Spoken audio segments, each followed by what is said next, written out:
points. So impressive there. And as you can see, pretty much the difference maker there in that gap was the eliminations, because 47 at the top there and then 40 in that second place slot. But as you guys can see, 6th through 10th, those guys unfortunately will not be securing a spot straight to the finals. They will though be gathering up some serious points, so if they stay consistent in the next qualifier, they will be going to semifinals, and there they can fight for their chance at a spot for the finals.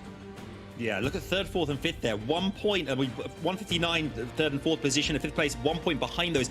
That's what's really important this time around. Obviously, the format changed as well. We can see that, you know, there's not 3 qualifiers anymore to get those points to qualify for semis potentially. You have to make sure each week, the 2 weeks of qualifiers, you hit the ground running and do score big. That is the way you're going to get through to at least give yourself a chance to get in to FNCS finals. Dude, I could not agree more. Now let's shift eyes back on the action here in NAE. So I feel like the big talking point we've had for Chapter 2 Season 8 is the shakeups and trios. So if you're a long-standing fan, you kind of heard this already in EU, but for you new folks out there, what we've seen is like season-to-season trios have like just stuck together, all right? They've not changed up anything. They've said we're going to continue to run back. So suddenly what you're seeing this happen right here, we run this season-to-season-to-season. However, in Chapter 2 Season 8, a lot of trios have decided that's not the case. We're going to swap up. We're going to drop one player, pick up someone new. In some cases, we're seeing brand new trios from all over the place coming together and say, we'd like a shot at finals. So I think in NAEs, we have to kind of just talk about and highlight a few of these trios. Vivid, I wanted to start off with Scented, Commandment, and Stretch. So Edgy gets put aside, and now we bring in Stretch to kind of fill that gap. How are you feeling about this trio? Man, it feels so wrong. Like Zeke just said, he was like Scented, Commandment, and then he said Stretch, and I was like, yeah, did he say that right? Like, wasn't he meant to say Edgy? But no, yeah, Edgy is not on this trio anymore, guys. Like, I don't know what is going on. I thought that was like the dream team, the dream trio, the three that would never break up, and they've done it this season. They switched up, but you know, Stretch is an amazing player in his own right. The vibes just weren't there when Edgy was on the trio anymore, so they found a very solid replacement in Stretch. And listen, I tell you what, after looking at some performances in Cash Cup, how they did in the semifinals and the quarterfinals of this qualifier number 1, they are playing up to par of how they usually do. Yeah, I think they kicked off yesterday as well. Their very first game in round 3 with 16 eliminations, Victory Royale. They are here and here to stay. They want to show the intent across the board, saying, we're big time. We're going to smash it. Come at us. Come at us. There you go. And now the question becomes, okay, well, where did Edgy go? Well, Edgy is now paired up with Threats and Rise. So again, just this is so strange. Like it's so weird to kind of say all these names in this order. But I am excited. I feel like this could be really good for Edgy. Oh yeah, this is a great trio. They have a win in a Cash Cup already under their belts, right, Adam? Yeah, they do. I mean, the great thing about these guys as well, obviously, we can see there as well. Recently, Threats, you know, joining a British football club as well, which is great. You know, great for us Brits here. But Edgy, we can see as well. You know, these guys, we tend to think that, you know, they should be heading towards Holly Hedges again, as you know, as before. But with Edgy in the mix as well, it adds a different dynamic to their play. I think that, you know, here's a guy who has played with Scented and Commandment for, you know, the last few seasons. We know has got to 2nd place in FNCS finals a couple of times as well. So he's used to playing at a very high level. Like the caliber of the player as well is going to add so much to the trio. So I can't wait to see what happens in qualifier 1 as well.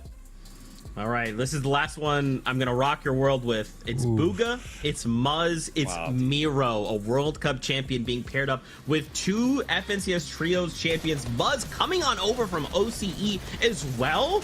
I mean, this has got to be a dominant trio, right?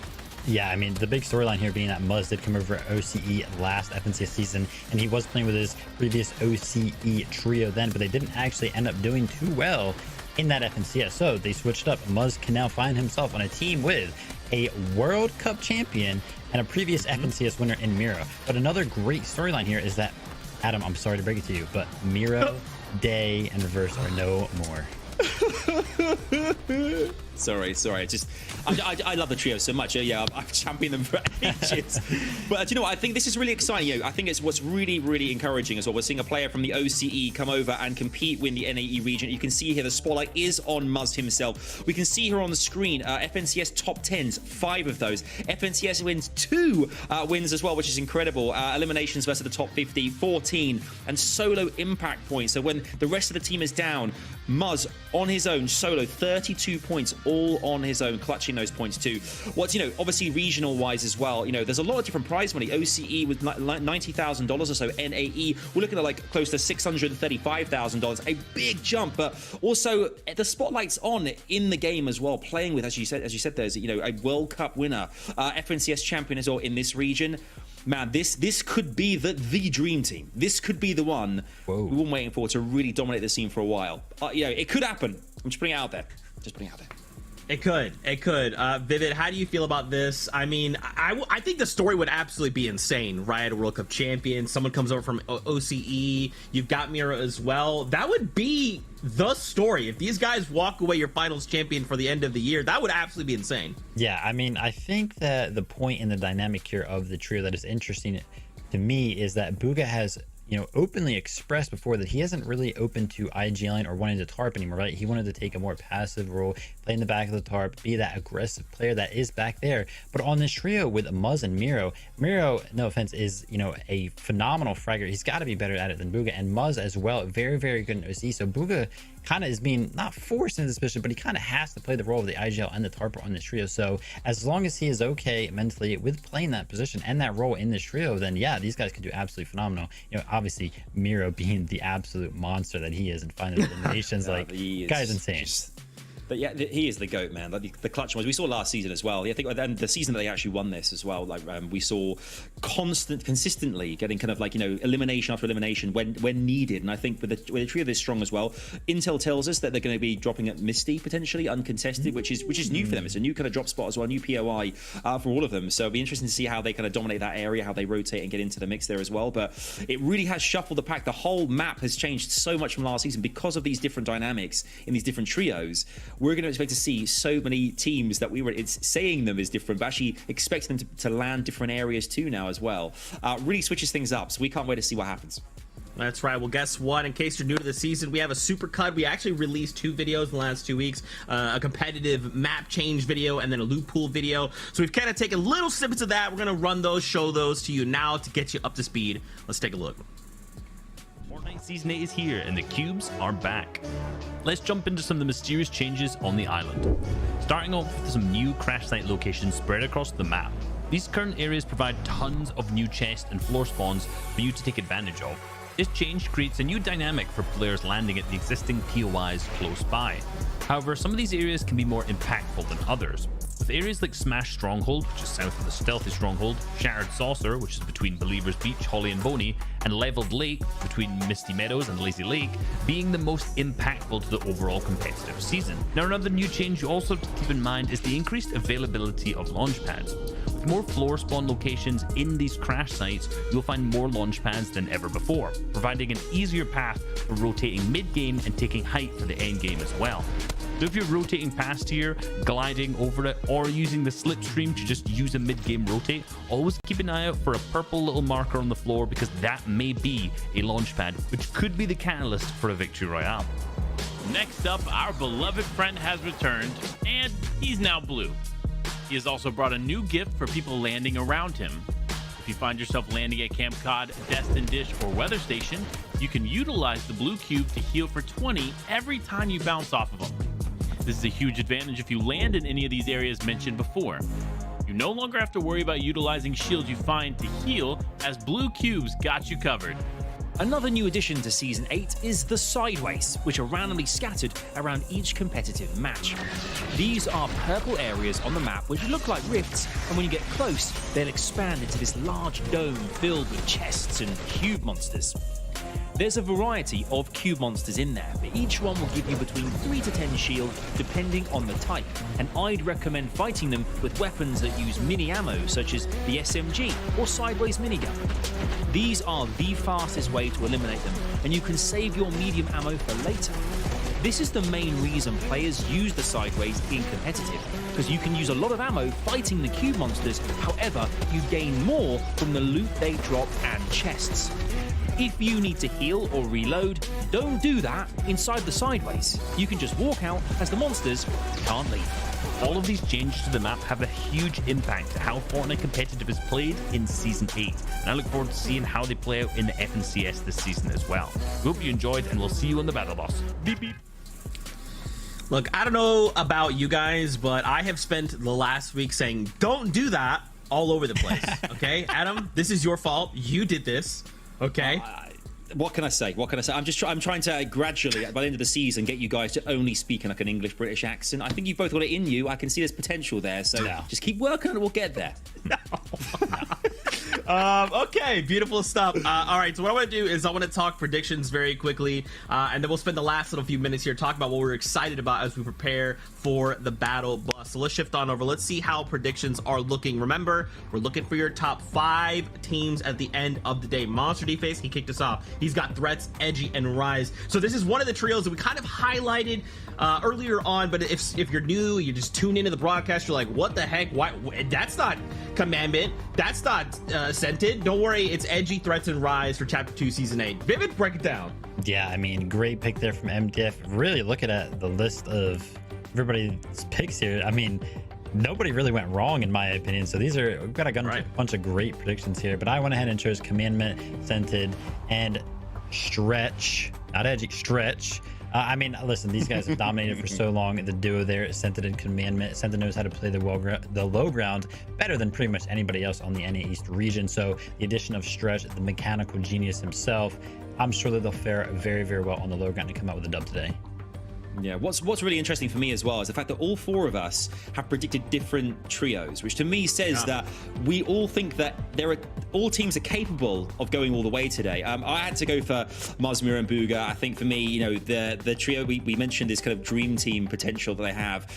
We've already highlighted the fact that they are all champions in their own right, but coming together now and forming that trio is very, very special and uncontested as well. I think it gives them such a good opportunity to get into that kind of the final circle there and really dominate and get those eliminations. And Reese as well, Jamper, Day, and Tragics. Really another strange one. Jamper, Threat, and Rise just rolls for the tongue. Day, Mirror and Reverse does. But I mean, we look at these guys. Day, Jamper, and Tragics look like they're going to be dropping it dirty. Now, obviously, Day, Reverse, and Mirror, that was their puppy. That was their POI. The fact that Day's like, you know, they're going to retain that, it looks like, as well, and bringing Jamper and Tragics into the mix there is really exciting because they've got the crash site right next to them as well with the slipstream, which they can rotate late if they need to as well. Definitely got an opportunity there to go all the way, as all of our teams are here as well. I think the interesting question here as well, now we're seeing these mix-ups in the teams. I guess, Vivid, this is kind of an interesting question for you as well. Because of these mix-ups, is there intel that you can bring to your trio that you wouldn't necessarily have beforehand, that having played with some of the players that are on the map now, you know how they're going to work, how they potentially will approach end games in certain scenarios that you can kind of share with the rest of your squad? Does that give you kind of like an advantage in some capacity? Like how, I mean, when you were playing professionally, is that kind of stuff that is that kind of priceless intelligence? Oh, absolutely. Because when you think about these pro players, you know, like you just mentioned, Daymir and Reverse, they were notorious for landing at Dirty Dock. So when you have like a trio that lands at, let's say, Holly Hedges, right? That's on 2 completely different sides of the map, and you're not used to the rotates from each of those POVs. So if you introduce a new player to your trio that has experience in other parts of the map, then you kind of gain that knowledge instantly. Because like I remember when I was playing, even like playing Arena, I would play with somebody, right, and they would just be like, yeah, like over here is some chest that I didn't know about, and it's just instant knowledge. So as long as the person that is joining the trio or vice versa is sharing that information, then yeah, it's great. It's a great way to fill the minds of each other and, you know, pretty much learn from each other. I like that. Vivid, our resident expert. In case you guys didn't know who Vivid was, he was a player turned caster. Boom! Now you know. Made it to the World Cup.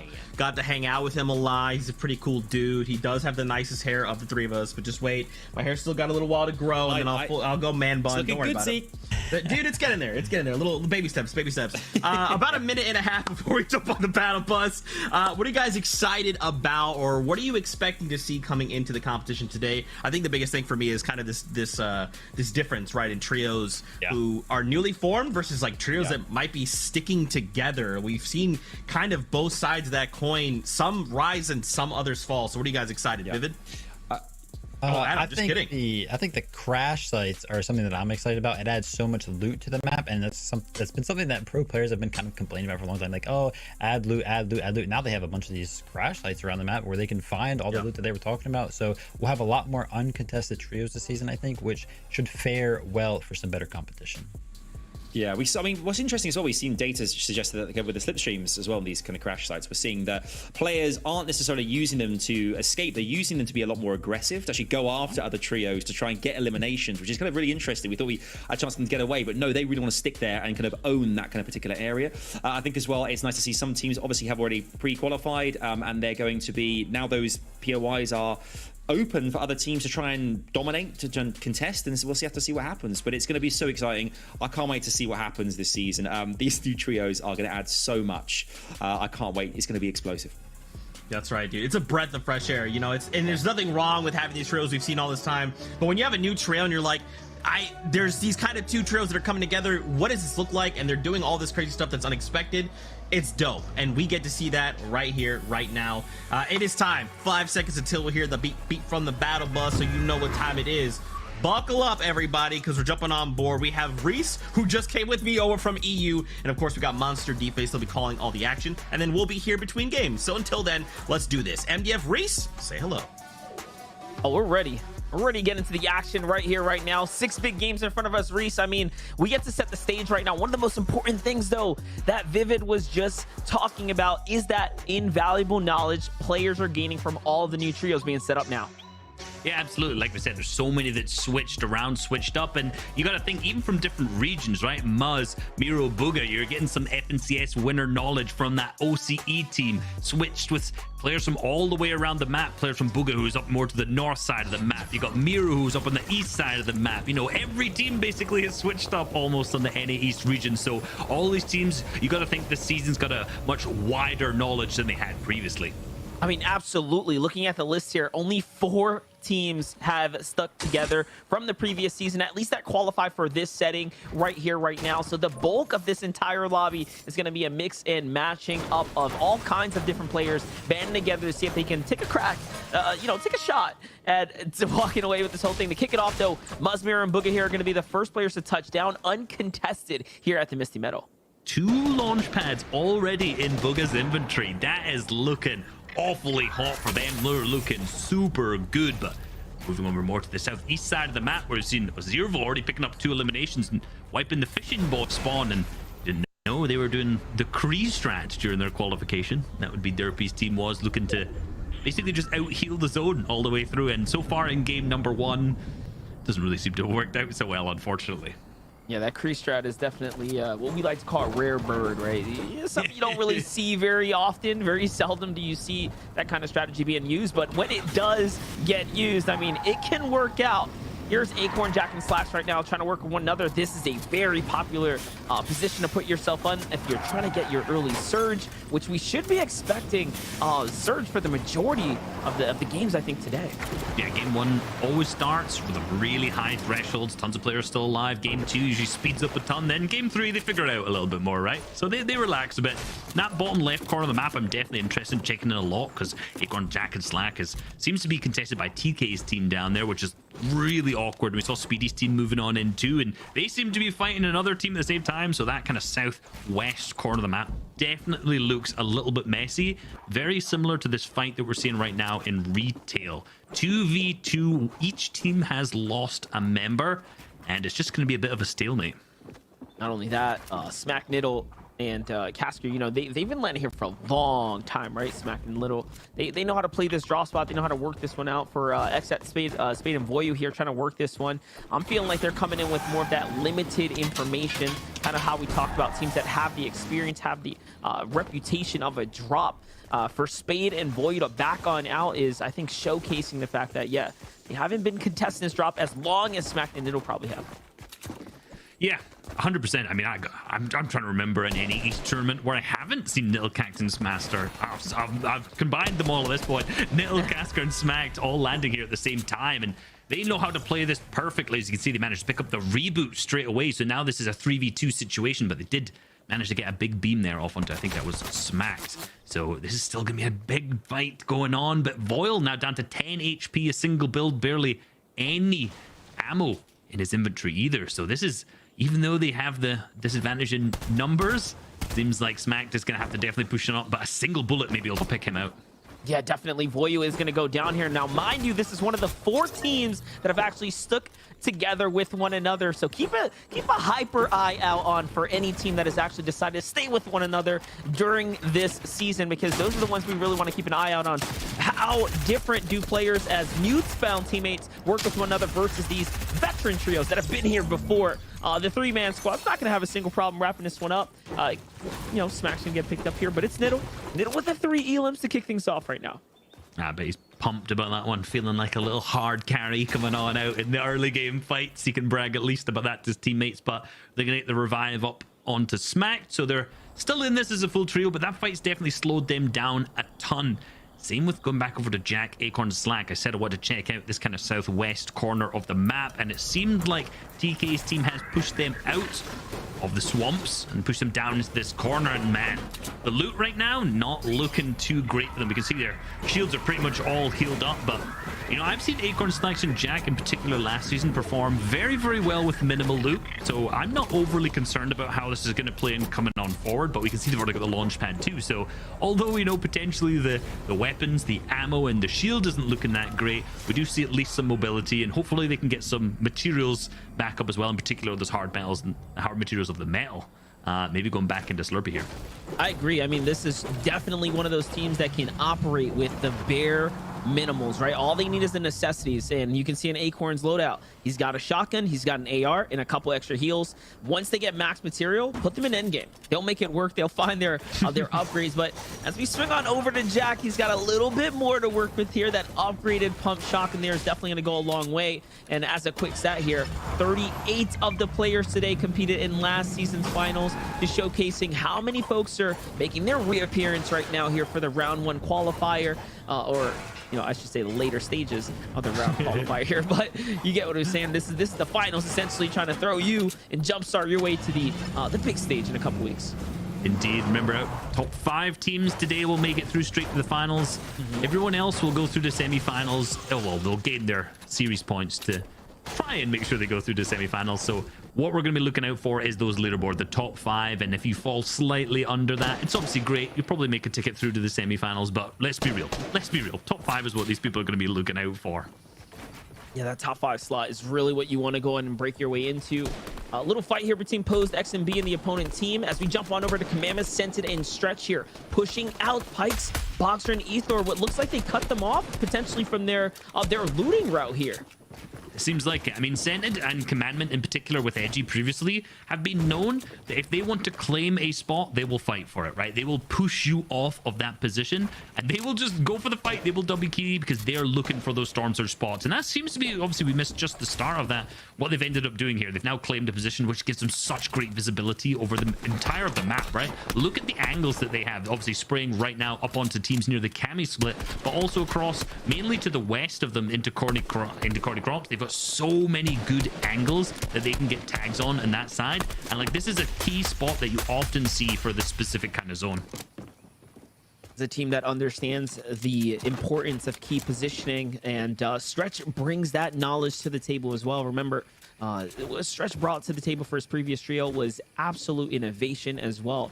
So this is a team that's definitely interesting, but I would say not clashing personalities, but clashing play styles, right? We kind of briefly talked about Stretch and his high ground style and how it's going to kind of mold into what this low ground, a combination of Sense and Commandment, are going to bring here. So today's end games, these next 6 end games, especially when the pressure is on, I think is going to be the most important, because when you look at the entirety of all the players that are here and kind of laid out before us, there's not a team that really stands out to me as these are the high ground guys, right? These are the teams that are going to go for it on half and half out, and that alone to me is going to be interesting because new stories are going to be developed here.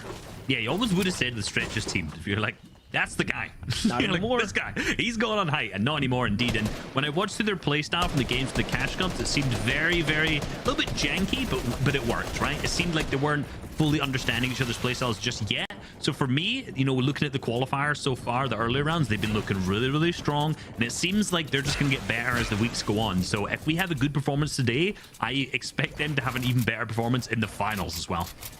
Here's a team that I'm super excited for. By the way, I know my pick was on Edgy, Threats, and Rise, but There's something about Calculator this season. I just think I think he's got it. All right. I know people sleep on him, but I've always been a fan of Calc, and there's something about the way he's been playing lately. He's been putting in the practice. He hasn't really dropped a beat since his return to Fortnite competitive after this short break. And I think because of that, there's something special developing in his playstyle and his consistency. So if Bank Teller and is this Speedy here? You know, at this point, it's hard to tell with all these guys. Is this Looter right here? I was going to say, yeah. you know, at this point, I get confused. But what are the TNA boys? You know, if this team is the team that can back him up and they can actually mesh really well, which they've done a decent job of so far. I mean, making it this far is a telltale sign of that. I feel like Calc's going to stand out.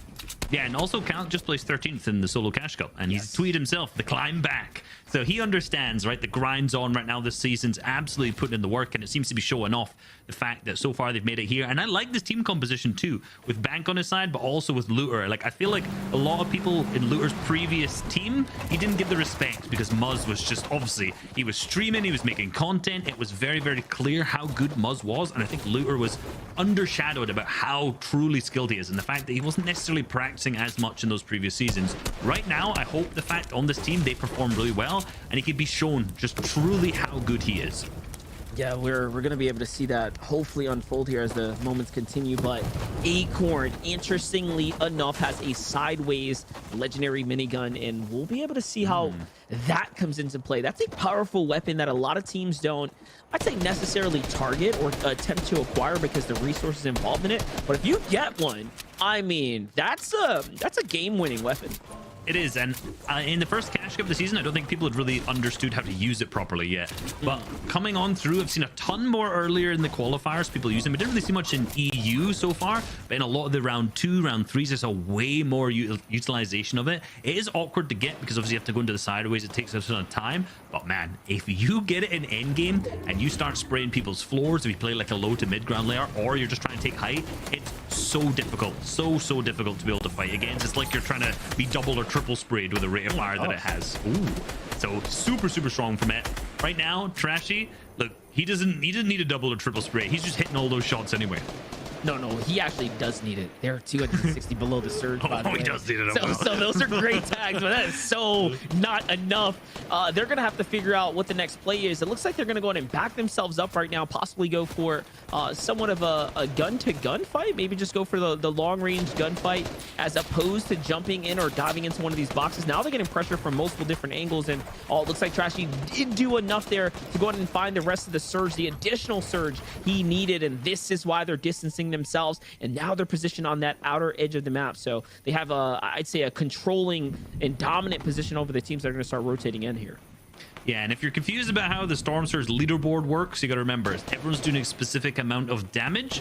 So if you're 250 below and then suddenly they're 250 above, it doesn't necessarily mean that they got 500 damage at that time. It means that potentially a team who was near them on the leaderboard was eliminated, so it moved their position up. So now they're above. They could have also got tags on top of that. It's ever changing, so you can see them starting to drop down more now, which means that more players are getting tags in the lobby, which is moving them further and further down the leaderboard. So that's where the pressure starts to come in particular when you see the fact that I think last time I saw the player count, there was 89 players still left in this, which is incredibly stacked for a first game. Yes, and it's still 89 players. So many people on this edge. They're doing a great job getting a bunch of tags because Palazzo's team alongside Lazar and Trashy last season did struggle a little bit with Storm Surge, but really seemed to have nailed it by the end of the season, in particular in the finals. So I hope that they don't struggle today in game number 1, because we could see a great performance from them if they don't. I agree. Anything can happen. Here's the team below the surge right now. It's gonna honestly all depend on how this fight breaks out here, and they're pushing on in. Luckily, they do have themselves positioned inside the storm line, so pressure's on the team, sliding in from the back, and the shots are landing here, and the exchanges are going down as well, and one goes down.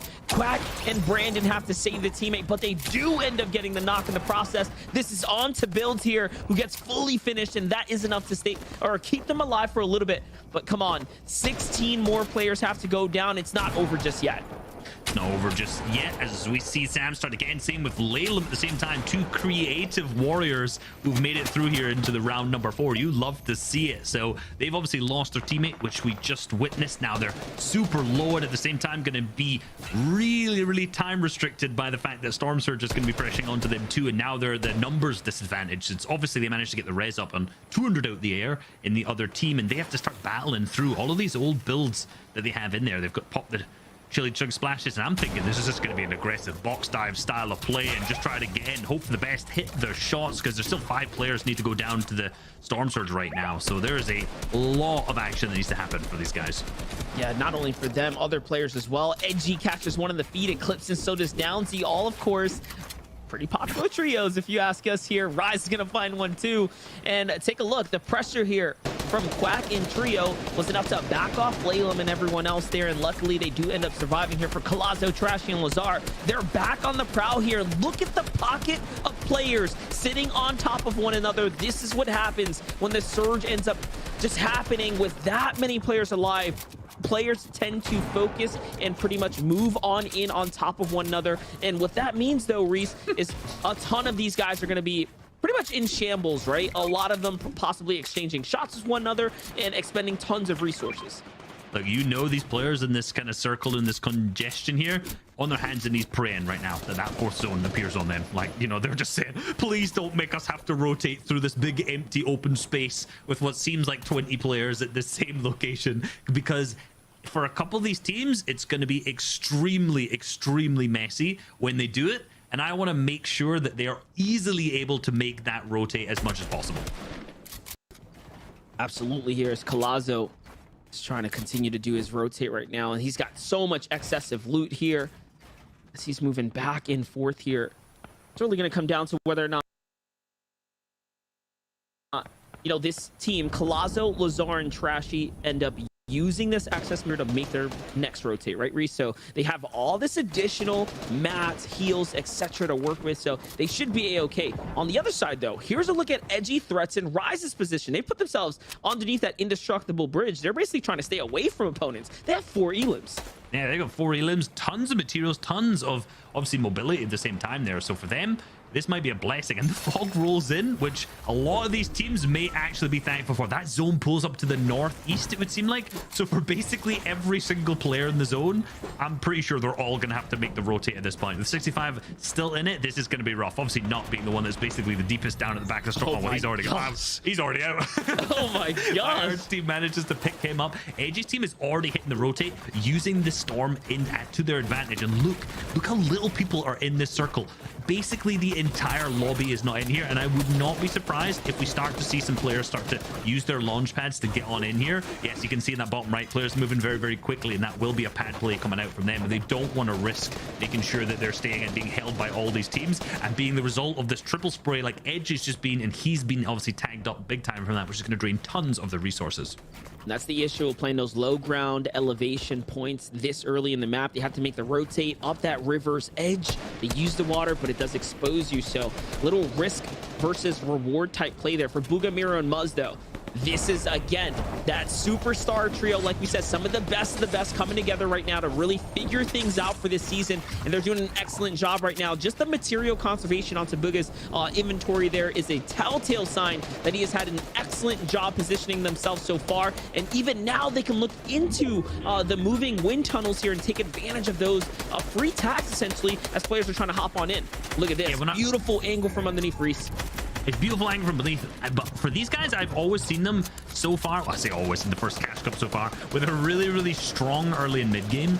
But what I'm a little bit more concerned about is the fact, yeah, they're an all-star team, but when I've watched their Cash Cup games, that kind of end game looked a little bit shambles, right? Like, we kept seeing a ton. I think the 4 games in a row, they placed between 5th to 10th, which you might think that's really consistent, but there were all games that they definitely had the capability to get a top 3 out of. And I think, like, because, you know, what Vivid said at the top of the show, where Bugha didn't really want to tarp, it seemed like he hadn't done that role in a long time, and he was constantly putting the team into not ideal positions, which meant that it was a bit more difficult to get refreshes from Miro and Muzz's POV. I think his priorities were a little bit off. When I look back at the rounds yesterday, man, they were just getting top 3 after top 3. So I really, like, honestly, in 1 week, seems like they fixed a ton of the issues. Obviously, right now, now, today, round 4, will be the time to tell to see if they actually have when it gets to the end game. And that's the thing about trios, right? Role distribution. With how many teams have broken up, fragmented, compartmentalized themselves, whatever you want to call this entire snakening that happened on NAE. Essentially, yeah, someone's got to fill in roles. Players are going to not be as comfortable maybe if they're just the oddball out, and you have to essentially find a team, right? Whoever's willing to take you, whatever's available, whatever roles are there. And it may not always be so pretty. But for Agers, Degen, and Kanata, another team we really didn't expect to come together. I think this is one that is well-rounded as well. Kanata is an exceptional player. I'm pretty sure that he can fill in any role needed for Degen and Agers, who's got the full team synergy built in. This is just a powerhouse pickup. Yeah, and obviously they lost skills previously, and picking up Kanada right now, look, if for any team, if you just pick up Kanada, leave him to just fight people, like there's almost no one who's better than that on this region, realistically. In particular, like his mechanical prowess is almost unmatched on the region. So for that team, I'm excited to see how they play in this set lobby. Another team I'm excited for is the team we're watching right now, Tragics. That was my pick. I watched a ton of Tragics' gameplay over the kind of course of the Cash Cup. I watched every single game.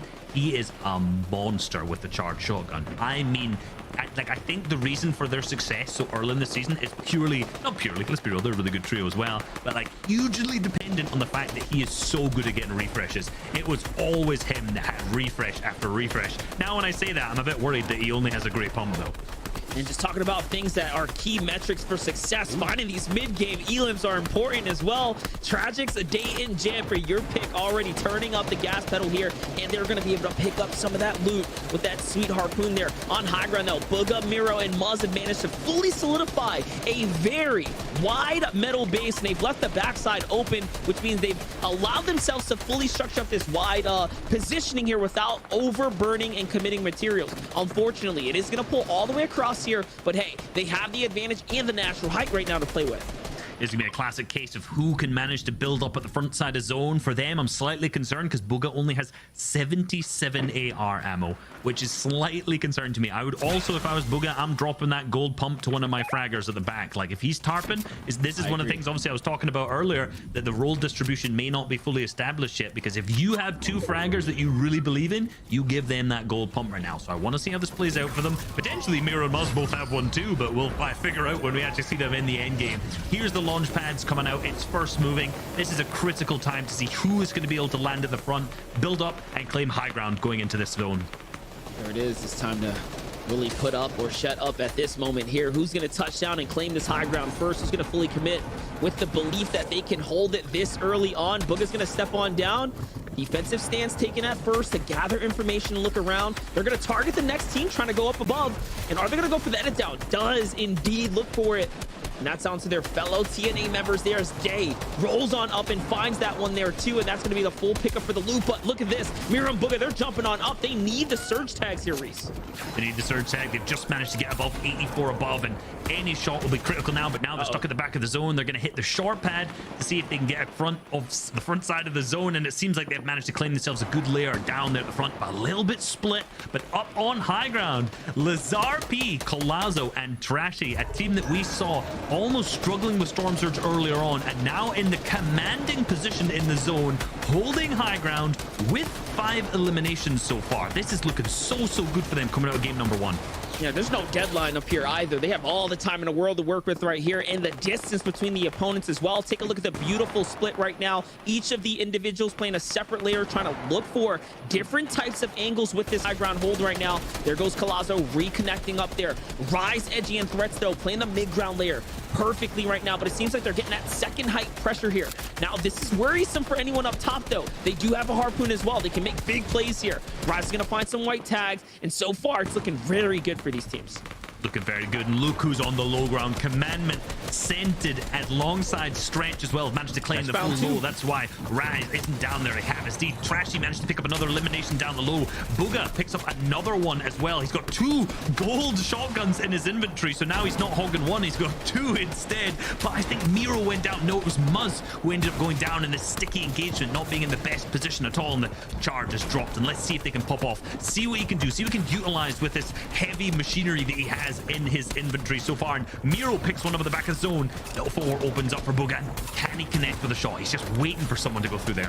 Now, what's exciting about this is Edgy's still up. Scented is still up on the low ground. So is Degen, and Ager's just next door. There's Kanata right there. But no, Degen's going to go down on the low ground to the hands of Scented here. He's got the angles that he's looking for. And instead, it's actually Stretch who snipes that Elim away. And look at this. They're on 7 Elims in the low ground. I was so curious as to how this team was going to be able to figure things out with the new dynamic introducing Stretch. And it looks like they're getting along just fine right now. They are. I said Stretch looked a little bit uncomfortable, but with 4 eliminations, he looks very comfortable. Same with Booga. Oh my Picking up one on Tragics. He was left as a solo with 0 materials. He didn't even manage to get the siphon from that knock that he got down here, so he's going to have to pace himself. Opens the edit, hits another big one to Riftmull. He's now going to drop down onto the full low ground. The players down below hitting big shots onto him there. He trades, but no, Booga's picked up as well.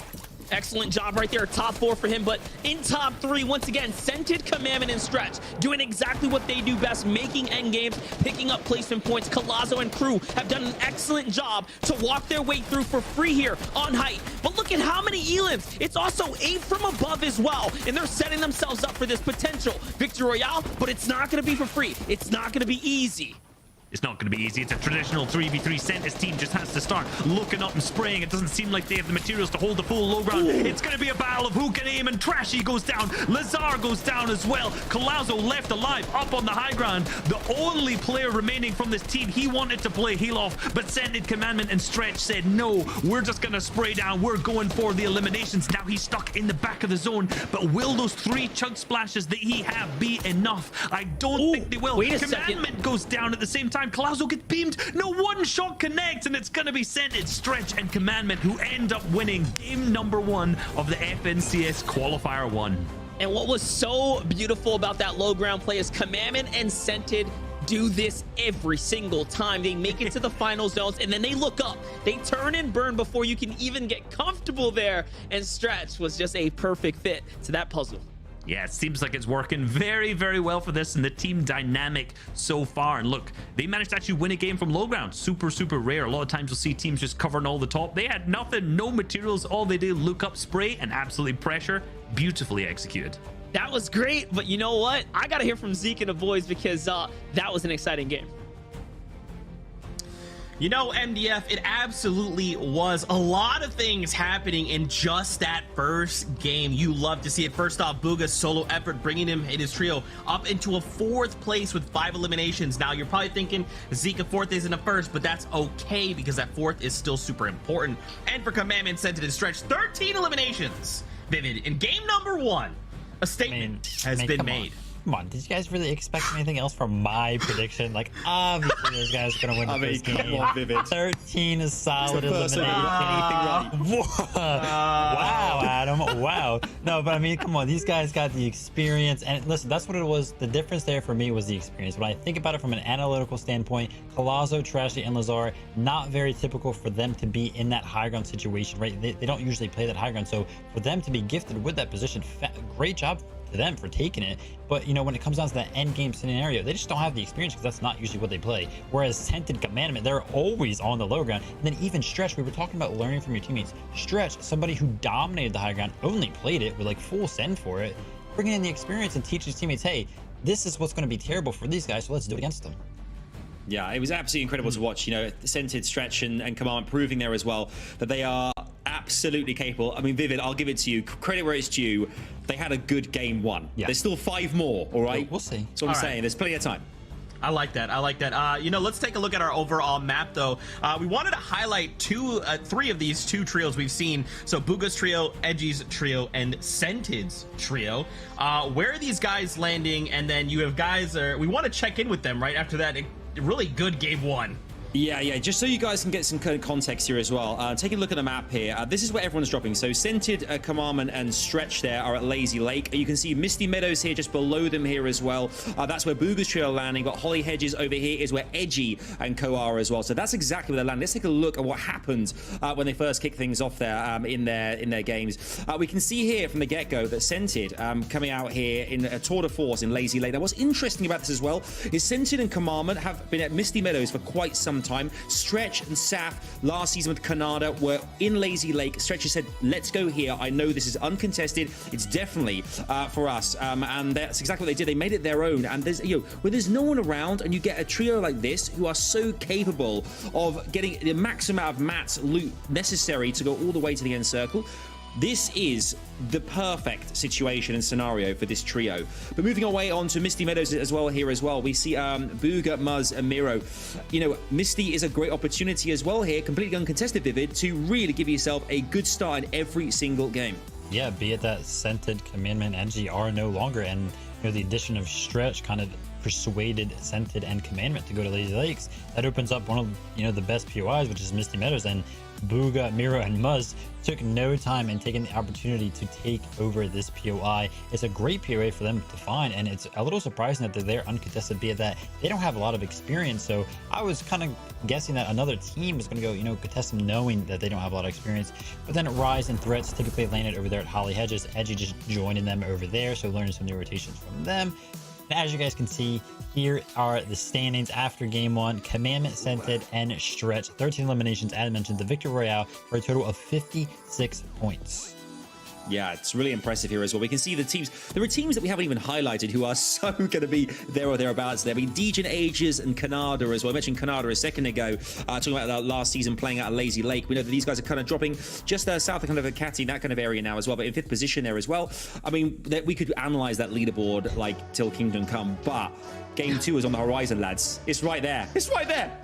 Oh my gosh, I don't know if my heart can take it, but guess what? We're jumping on the battle bus once again. That was just game number 1. We have another 5 more of these before we say goodbye here in NAE from Qualifier 1. So for now, with the battle bus beefing, we're jumping back on board with Reese and Monster D-Face. Friends, over to you. An excellent breakdown right there, and it's looking like all bets are off as we're starting to lean into game number 2. These teams that we expected to do very well are all of a sudden coming together and giving us a very interesting NAE's kickoff right now. Game number 1 was an absolute blast. Obviously, Commandment, Scented, Stretch looking super strong coming out of game number 1, picking up that victory. But Trashy Clazo Lazar, I got to give it my props. That was a fantastic game. Well, game 1 from there. They took height at the 5th zone, managed to maintain it all the way to the end, and it looked like they could have actually picked up that first victory. So already doing super well in game number 1, and we're just going to check out how that does in game number 2. Yeah, definitely plenty of time here, and this is that drop spot Vivid was talking about, where Stretch, Scented, and Commandment have this again to themselves right now. One of the best drops you can ask for, and look at the additional loot that's kind of around the drop now as well. These are key tags, by the way, onto teams, onto Retail Row, and sometimes that is just how the bus can play a factor into your early game, and honestly change your entire game as a whole. You gotta remember, that was 48 additional Storm Surge tags that they would not have gone if they just landed in Lazy, potentially. So that might be one of the reasons why we've seen that fight previously over in Retail Row. Remember, that was like one of the first fights we watched in game number 1, and why it was so scuffed. That 48 damage could play a huge factor. It could be a huge influence in how that one is actually played out, because you gotta think that's time that player now has to pop medkit, which takes 10 seconds to do, which in the early game is critical because you're not looting, you're not harvesting at all, and that allows that other team that's contesting you to get a big advantage of you in terms of loot. So that 48 can not only be huge for Stretch, obviously because he got the Storm Surge out of it, but it can be huge for the team who's getting shot as well. It can also be the difference in negating chug splashes, right? 2 splashes, your team has shield and you don't. Little things like that definitely make a big difference. But hopping on over with Eclipse, who's inside the sentry turret right now. He's got pretty much all the firepower you can ask for in the game. This thing is busted if it can land down some big damage and connect with you, especially when you don't have much to work with in the early instances. And even now, it can work as a way to deny material, break through the builds, right? And really chunk away bit by bit here. Nounsy is in the mix, though. He's got only a pump to work with, but again, that sentry turret off to the side here is enough to have that additional pressure. Yeah, it's good that now Nounsy's building up so much because he knows that's going to lure out Crackley's team as well. So that allows the turret to then do more damage, right? So he's trying to weave them out of that spot so the turret can just do more and more damage. You know, the angle that it's at can't do too much. You can see that gold's now being picked up from Nounsy as they start to get all in, and Coop starts to go in. That's Crackley down now too, so it's now a 3v1 situation. 2 full finishes come through and a gold pump exchanges in the inventory. I mean, we've been seeing a lot of gold shotguns so far in the first 2 games, and I was gonna say I gotta start looking at these looting paths to figure out where they got them, but I think that one was pretty obvious. All right, it's just a floor loot, you know, nice little hookup right there. And unfortunately, it is going to trade hands there. One of the trios there, one of the members is going to end up escaping. So at least that's that. Hopping back over with Slackjack and Acorn, it seems like they playing a little bit more aggressive this time. No, actually pushed out of their drop, possibly contested, it seems like. Yeah, they were contested previously by TK's team. So that was TK, Narwhal, and Slime who was landing there. Literally just saw them land on the west side, insta-dip out, go into the south, and it seems like this time they appear to have landed kind of on that west side again. Sorry, landed east the previous game. Now they're on the west side again, and they're just dipping straight out because it seemed to work out for them, right? They're 11th so far after game 1, and, you know, I really haven't seen Jax, Acorn, and Slack fight off spawn here in a long time because they're always uncontested in this drop spot. So I don't know what their capabilities are, but it doesn't seem like they're overly confident to fight it off spawn if they're disengaging right off the bat. Yeah, I think they just understand the importance, if anything, of just extending the game. You know, they'll do more if they can make it further. It could be the philosophy here. Hopping back over, though. Casker, Nito, and Smack once again in the more of a dominant position here with the high ground, but Casker is going to pay the price here for over-peeking up onto the World Cup man himself, Spade down low, alongside Boyle and X up there. Man, it really reminds you how good some of these top tier pros aims are. Like if you did that in arena, they might hit one shot on you. You could probably build a wall, get away, that you'd be fine. But that's almost a full knock from probably what, 150 meters away. Like that's some impressive shots tagged, and that's what you got to do to play in a high tier lobby. If you want to hit shots, get storm surge tags, you can't be missing crucial shots like that because every single tag adds up, and that obviously dwindles away at your HP reserves as well if you're one of the teams who's getting shot and over peaking. And for, you know, right now, Nittle, Casker, and being all the way up here, it's just being drawn out, right? Because we see Spade's team down below. That's the team they fought in that previous game. Now they seem to have kind of dipped a little bit further away, landed up here, but both teams probably don't have the best loot at this point, and that long engagement is just drawing that out even further. That's what I was really curious about, right? How much of that drop did they actually get to loot? That was a pretty swift rotate, and not only that, they're committing resources up there, right? And they're not farming all the excess that's available down low, but we're going to focus on that a little later. We'll see how the game ends up working out for them, essentially. For OMG Meat down low, he's found a teammate in the bush. This is Cease and company. This is Cease's crew here. Trying to make their rotate, and it seems like they've set themselves up for a surge, but have been spotted out. Yeah, I was really interested to see how these guys would play this out because they're currently landing the crash site kind of to the west of this, and obviously with the slipstreams there, they have two contested POIs around them, Bony Birds being one of them, and I'm thinking, right, these guys surely got to push into one of the two of these to make sure that they obviously try and clean up and get some tags, and right now it seems like that's exactly what's happening. They're pushing into Cease's team, almost pushing them out of their own drop spot, but it seems like, no, not at this point. They've had enough of being pushed out of the drop spot. They're going for the full fight and the full crank. See how it's going to work out right now. Gassed it, hand in hand, is going to toss it on up. I think he missed. Unfortunate right there. It's going to be a big firepower loss for him. And now he's going to have to pump the full brakes here. Gets back with the teammate. Digs into the heels here. 2 minis, 2 splashes down. Can they bounce back? I mean, everyone at this point is going to have eyes, right? They're all going to be looking at this fight, especially since it's gained a bit of verticality. It's gone on up. The teams around are going to be looking out. It's only 2 players who have gone down in game number 2, and I predicted this to be a little bit of a faster paced game with a lot of players being eliminated early on in fights like this, but it seems like the players are just trying to get up and get good position so far. No one's over engaging, no one's been overly aggressive, as we saw obviously OMG Me disengage alongside Elite's team now just sitting up on this nice high ground spot. And you know what, it seems like game 2 set up to actually be less aggressive and more passive actually. Yeah, going against the norm here. More teams are alive, more players are alive than game number 1, so this pacing is already different. But take a look here. Slem's gonna have to step it up because Narwhal is already down. He hit a huge shot, and it looks like Narwhal must have lost his one down low. Slem tries to go for the pre-fire shot there, does not land it, and out the back he goes, now trying to run to stay alive here. Luckily he is going to be able to get with his teammate and dig into these slurpfish here, but man, all this heals, these great heals that he has being used up this early, it's pretty rough. It's pretty rough. And you know, we were saying earlier, I mean, let's be real, I was saying that I didn't know how good of an off-spawn fire Acorn's team was, but it seems like they're just a smart team, right? They disengage, they know they don't have like the loot available for them to start fighting, and then they come back, get a surprise knock, a surprise beam on a team who's harvesting, and that manages to get them the first knock. And we know clearly that they're established high-level teams, and that just shows the kind of plays that they're going to make, right? We know they're going to be calculated about things more importantly, and not just get into a 50-50 spawn, like fight off spawn when they have barely any loot, right? Like this is a top level team that does that. I agree, but we're gonna have to pay close attention to that feed because just as we panned away, Edgy threatened Rise of rolling up on that mountain. On the other side, though, another big fight happening here, and it seems like teams are just understanding at this point. Yeah, we're gonna have to fight. Look at that player count, right? Like we need to get into some action here. Still 33 teams remaining, and that's including that first fight we saw break out where Eclipse was sitting on the turret. The opposing team, a player got away there. So yes, that number is correct. Essentially, there are still 33 full trios or partial trios alive at this moment here in the game.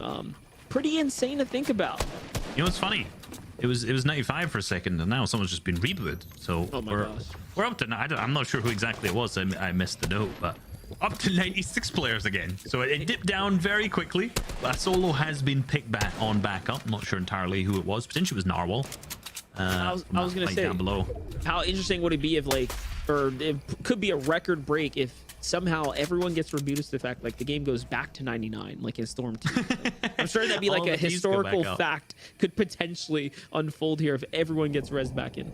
I've definitely not seen a game that stacked. I'm thinking back to like squads FNCS. I remember, I can't remember if it was a qualifier or game one of the finals. It was one of the most insanely stacked games I've ever seen. I think it was over the mid 90s when, I don't know if Storm Surge was active, but it was definitely active at least over 90s. So it was one of the most stacked game modes I've ever seen, one of the games I've seen. And this has got to come close to it so far. Like, you've got to think from the player's perspective, 97? You are shaking. Right, yeah. Oh, it's coming down again. Another player's picked up there, and it would have been 98 if Convicted didn't take out Nosh here, by the way.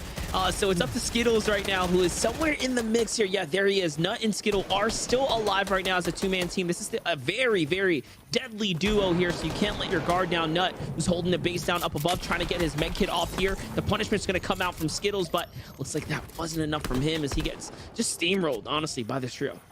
Absolutely, and this is turning out to be a really aggressive team. I can't say I knew too much about OMG Me's team prior to this, but we saw them trying to take that engagement early on. We see them doing it now, and honestly, for a game that is this stacked, like taking a fight like this isn't a bad idea, because this is going to turn into a really rough game in terms of Storm Surge damage if you don't get it in early. And they understand, they're playing the psycho-aggressive play. They know they have the advantage with that single elimination they have, but I am worried that they're going to get too aggressive. They are fighting Nut, and he is one of the most crazy fighters. He's going to hit them shots, and I don't think it's going to matter at this point because they pick him up, and that's 3 eliminations. A full team wipe for them. Finally, some players reducing from the player count, and for OMG Me, that's going to be good Surge Dags for them. Yeah, and that, my friends, is how the first team was fully taken out in game like this late into the tournament, by the way. So pretty insane. Here's a quick stat. Stretch's team led all players or all elims there with 8 elims coming out of game number 1. Just a ridiculous game. 8 elims by himself, by the way. So finding more action. Stretch was making that joke about how his montages, post event are going to be like, oh yeah, they're not going to be high ground anymore. No one's going to like them. No, you're gonna be better. Looks like you have more elims to work with now than you did before. So but what do you want to watch? Do you want to watch high ground where a lot of the elims are just like AR spray and then a drop down 1 pump for the victory royale, or do you want to watch low ground where you get to see strength?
As potentially being max material, dug pretty deeply into the heels right now, so they did not have a good time with the forced storm surge. It seems like this is a team that's struggling right now to find their footing.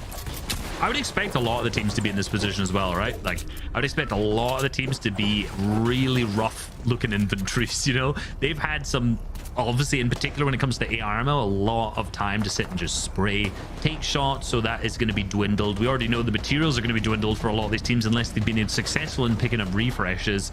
And a lot of the HP at the same time. When Stormstorms comes through, people are taking tags, and you're going to be using your minis, you're going to be using your bigs, you're going to be using everything you can. So I expect a lot of these inventories to be looking kind of scuffed. And like Knifer's team's exactly the same. They've lost Donnie here, 66 builds, almost like an exact same inventory in comparison to the team we just looked at. Yeah, this is a trending thing around this pocket of players here. It seems like they all got into a little mosh pit with one another, and you know, everyone's a bit bruised up and banged up here. So they're gonna have to figure out this game. I think it's gonna have to come off of who's gonna commit, possibly get the full squad wipe, right, and pick up the loot. But otherwise, we'll see if players like Doji have enough to go on and carry their way into the end game. Redux and Aperta, they all on, seems like some chug spicy splashes there. They're already making their rotate. And real question here, I thought for a second there, Agers might have been trying to set up the launch pad and possibly failed it, but I'm not sure. He's also on the spicy movement too. It wouldn't be like then to just pop a chili chug splash and then get rotating with a launch pad after that, right? That's a play you would definitely make first moving. So a lot of teams you'll see when it comes to first moving zone, they'll all like pops. Either used to be in the previous season peppers, then hit launch pad, but in this will just be a single chili chug splash and land front of zone. And because you have that speed advantage, you can basically just outcrank anyone who's going for it and get instant high ground. So to do it this early, I'd be very, very surprised if they wanted to claim it here, even though Agers DGen in particular are extremely high focused, right? Like, I remember last season watching them, it's like you see a team on height, and if they're not on height, you go down to the next team, and it's DGen's team. It's like they're either second height or they're height. There was nothing in between. So I definitely expect that coming out the next few games. Obviously, we didn't see it in the previous game, and they still ended up placing 5th. So like they still had a really, really good game out of it, but it wasn't their traditional playstyle in my eyes.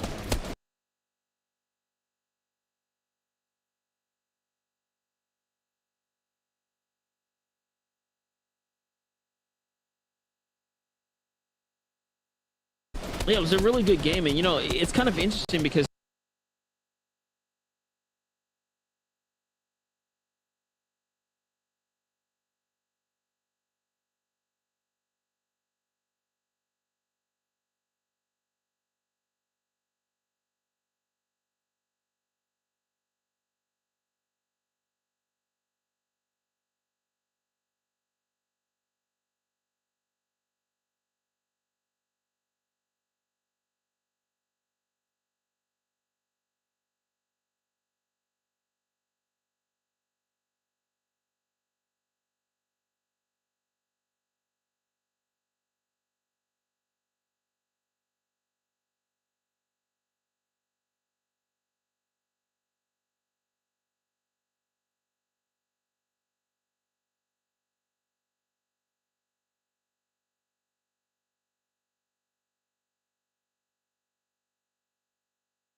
That first moving zone, they'll all like pops. Either used to be in the previous season peppers.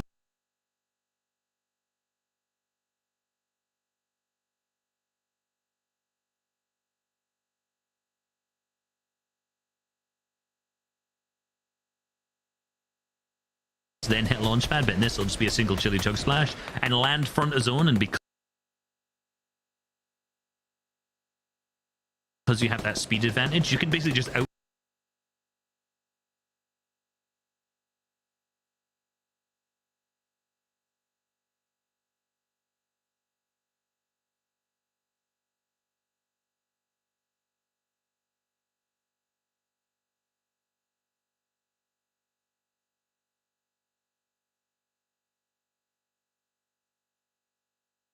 outcrank anyone who's going for it and get instant high ground. So to do it this early, I'd be very, very surprised if they wanted to claim it here, even though Agers DGen in particular are extremely high focused,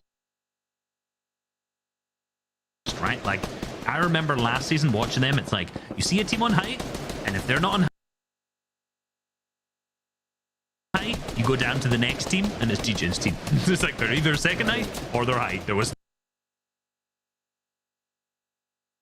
nothing in between. So I definitely expect that coming out the next few games. Obviously, we didn't see it in the previous game, and they still ended up placing 5th. So like they still had a really good game out of it, but it wasn't their traditional playstyle in my eyes. Yeah, it was a really good game, and you know, it's kind of interesting because Threats, Edgy, and Rise are kind of taking that same approach as well. They were playing that mid-ground type of position, that second height position. So now we have another team, I guess, possibly looking to adopt that playstyle, right? So and cause conflicting styles against one another.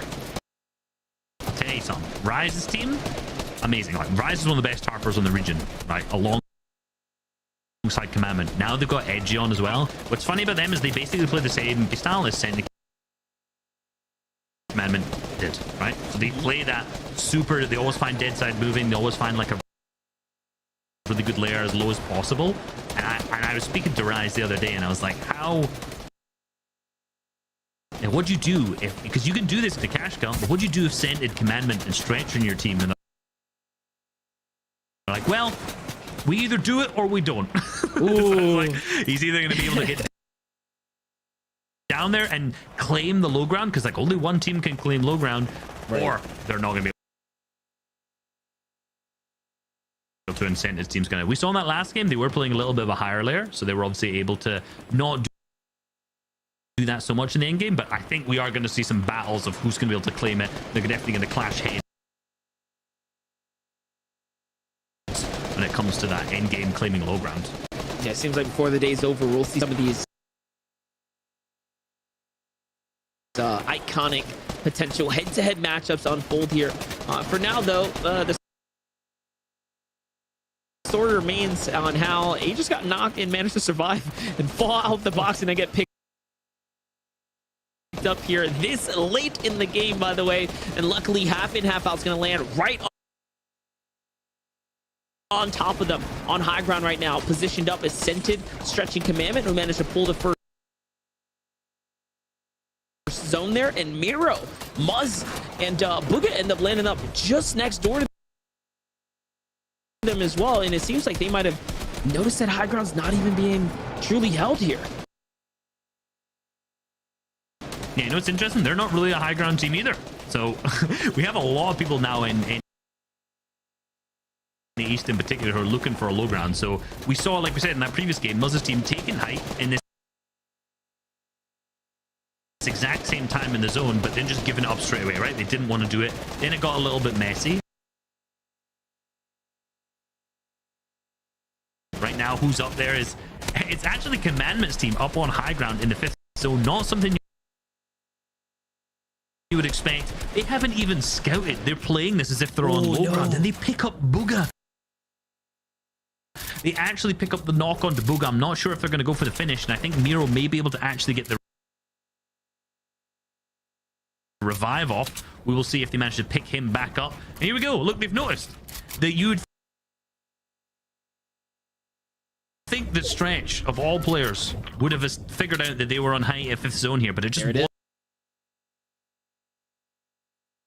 wasn't even in the cards because they are looking to play the usual Scented and Commandment play style.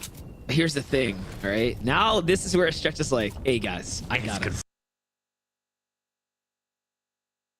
You know, we won with your playstyle, but look at where we are. And you saw what he did right away.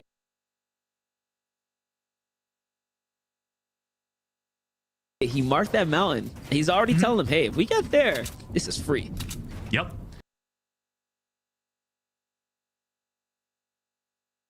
What I want to see is I want to see who tarps on height, right? I'm not saying that, you know, Commandment isn't capable of being like a high ground tarper, but I've not seen it in a non-cash cup game. So I want to see how this goes out from him. I want to see how they take this. They know they need to get up on that mountain. Indeed, the first pad comes out at the top of your screen. The high pad comes out. They know they can tank zone. They know they've claimed height. No one else has the ability to do it so far, but are they going to do it? They are not going to do it. There we go. This is a defining moment for the trio's playstyle. Wow. We know that they are not going to go for high. At this point, at least, maybe they're landing on that nice mid-ground layer you see to the left of your screen. They may hit the double pad and go for it later on. Maybe that was a little bit too high for them on the mountain, but we will have to see how they end up playing this one out. Yeah, that's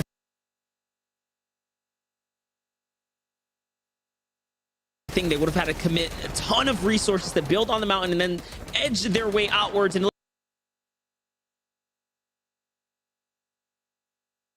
looks like Ved and crew say, hey, we're gonna go ahead and do that. We're gonna commit these resources. We are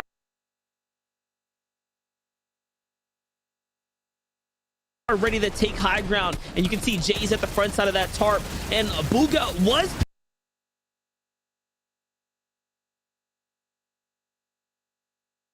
picked up in full here, but they are below the surge. This is a huge moment, a defining moment for them.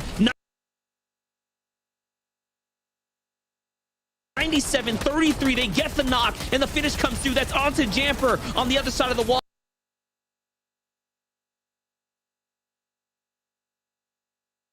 These are very clutch knocks here, and it seems like they might just be able to pick up this extra loot. Here comes the side angle from Booga. They're playing so smart right now. And look, that's enough to keep him alive in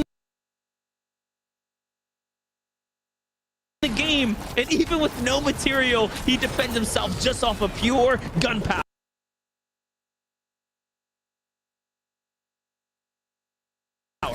Yeah, he had 0 seconds before the Storm Surge starts ticking, but he goes down to the player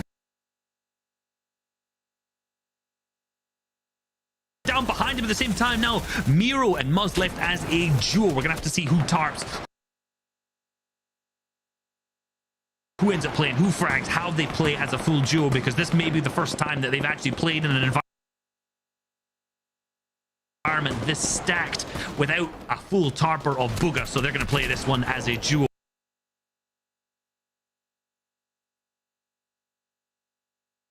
Canada, Aegis, DJN still in this as a full trio, but the materials not looking that great.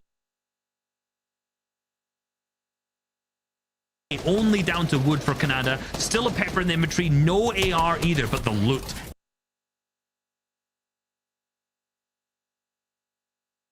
In terms of the firepower of the shotguns, looking very, very strong right now. Yeah, definitely, and they're sitting at 4 eliminations right now. New high ground kings are up. Ianzo, Qua, and Paper are up top, and look at this. The terrain has truly changed. It's going all the way off, and now pulling straight back. This is going to introduce a mega verticality for any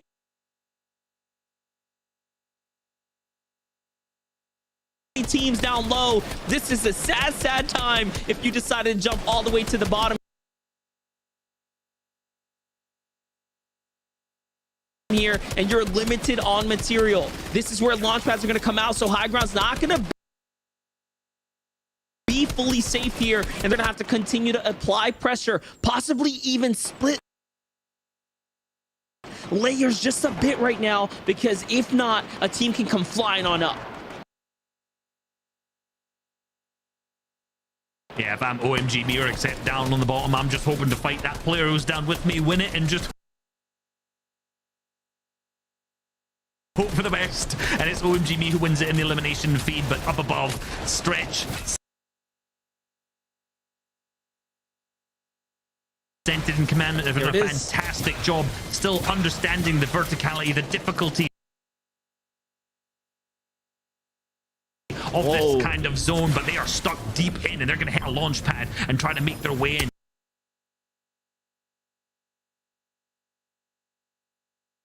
This is looking so close to them, but they've still got plenty of white HP. They get dropped down, but managed to team back up, get back together, and now they're going to have the time to sit and heal, as so many players are having difficulty with that large elevation change, but these guys are veterans and they understand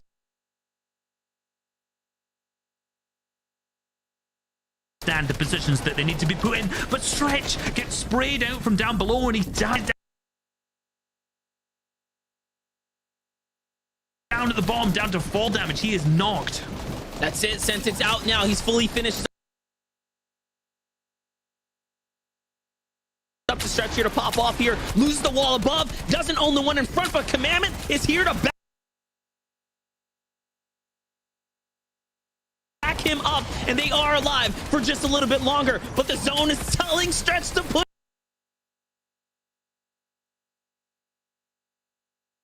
in forwards, and they get fully wiped out just shy of the top 5 here to the hands of Kanata.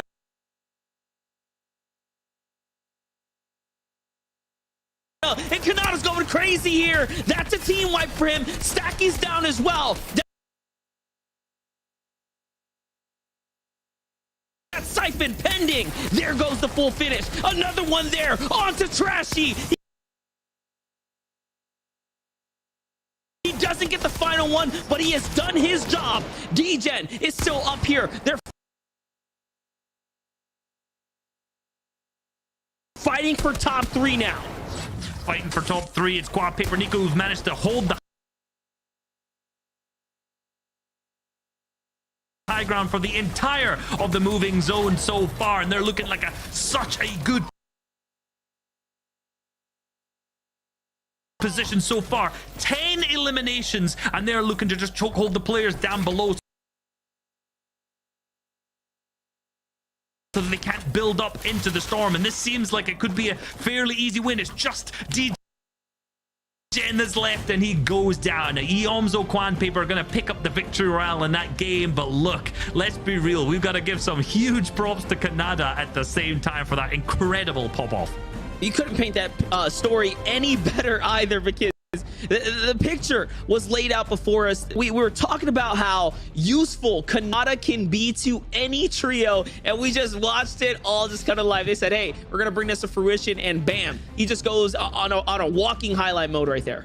Yeah, and with them being 5th before this game, that's going to be like a huge pop-off, right? They've got to really climb up the leaderboards from then on out. But look, you've had enough of our 6 eyes right now. I thought I had my glasses on. I was going to count up to 8. Let's see what we'll say 6 on the desk can do as well.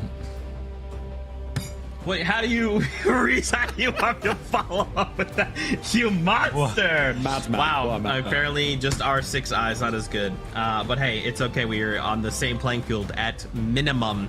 We're gonna come back. He's gonna have his glasses on. I already know. Fortnite fan, when you see his glasses, call him loser. Wow, Kanata, as these guys were saying, a fantastic player for any trio. He's a lot like he reminds me of sharks right in the game. Sometimes you're just kind of hanging out, and then suddenly there's a shark jumping out of the water in your box, blowing you up. That's Kanata, right? You just release him from the reins, and you just say, hey, that thing over there is an issue. He's like, sure, let me just, load the shotgun and let me go deal with that for you. That's exactly what's happening.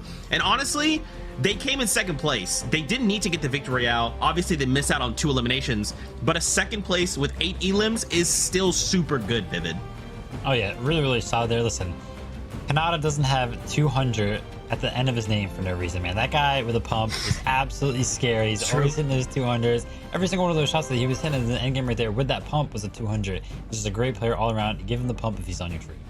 Yeah, totally. I mean, I think the foresight there as well. I just highlight them in the leaderboard prior to this game, and here we are. They came in 2nd place and just popped off. But, credit is due to our winners there as well, with, I think it was 11 eliminations towards the end there, I think it was. Victory Royale as well, Papers Trio, amazing. But it'll be really interesting to see how that leaderboard fluctuates now, how it changes things. I mean, we know 5 teams going through as well here, Zeke. It's going to really change. It's only 2 games in. Yeah, absolutely. We're going to take a look at the leaderboard in just a second. First, we got to talk about Slurpee Swamp. Yeah. What the heck's going on over here? I mean, listen, the crazy thing here is that Slacks, Jack, and Acorn are previous FNCS winners, and they won from this POI, and they've had it uncontested for many seasons now. And Qualifier 1 here in Season 8, they are being contested, and as you can see there, in game number 1, they were actually pushed off of the POI, forced to disengage, and I mean, it looks like they aren't really interested in fighting this team that is contested, which is a really big surprise because they've been landing here for so long. You would think that they would have the edge. I'm feeling as well from game 1 and 2. I mean, Slacks, Acorn, and Jack, exactly. I don't know why they're backing up necessarily, but I think a lot of teams are doing the same. We saw a short while ago that I think in the second Storm Circle, there were still 92 players in that second Storm Circle, which is kind of unheard of, that no one had really engaged or taken anybody out at all. But you think about the Storm Surge element as well, which is a huge part of it as well. NAW trio there as well. We can see one of the trios who are contesting right now, Slurpee, against Acorn's trio. And then there finally was an engagement. I think it ended with like a bridge kind of like square off as well, where one team has to go through. When the storm starts to move, you're going to have to go toe-to-toe with other teams. And this is exactly what happened here for Acorn, Jack, and Slacks.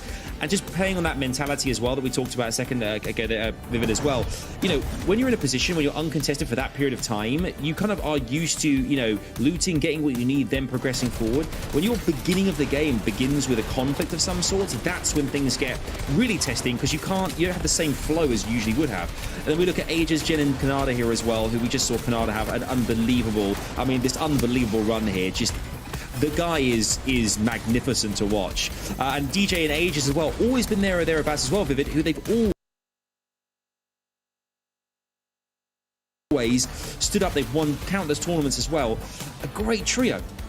Yeah, a really solid trio. Canada rounding it out. The infamous duo of Aegis and DJ. And the leaderboard here, the standings are switching up quite a little bit. DJ and Aegis and Canada push themselves up 76 points, only 1 point off of Commandment, Scented, and not Edgy, but Stretch. Yeah, I mean, 3 of the top 5, 3 of the 4 teams that we predicted at the beginning are in the top 5 right now. It's only 2 games in, plenty to play for. We saw as well Muzz, Miro, and Booger as well. We saw Booger just doing everything he could to survive, regardless of mats, just trying to like fend off foes trying to get into his box, just because his accuracy is that on point. And managed to get some eliminations and get some more points on the board for the team as well. So all to play for, 2 games in, 4 to go. I can't wait to see what happens next. Dude, it's gonna be so good. But that's enough from us for right now. That's enough of our 6 combined eyes, as Reese decided to throw. But for now, we're gonna throw back to 10 eyes, because it's their 2 eyes, their glasses for 8, and then each of their 3rd eyes to make up a total of 10. Over to you. Here it is. We have it. All eyes and ears are on deck right now, Reese, because what we just watched has my full attention. A ridiculous game number 2 pop-off story for Canada, DJ, and Aegis there to pull out and swing a 2nd place. But my oh my, our top 3 is looking very close. You know, I put my glasses on so I could look at this game a little bit closer than the previous one. You absolutely know it. And look, that finish was absolutely incredible. Honestly, fantastic finish to game number 1 and game number 2. Let's be real. And right now, only 1 point between Commandment, Scented, and Stretch, going against obviously DJ and Aegis Canada, looking very, very strong. But we're checking in with our winners of Qua Eon Zone Paper, a team that I put very, very high in my predictions so far. And they didn't do so great in the first game, went down to Storm Surge, maybe underestimated a little bit. But obviously, 10 eliminations to Victoria Island game number 2, so good.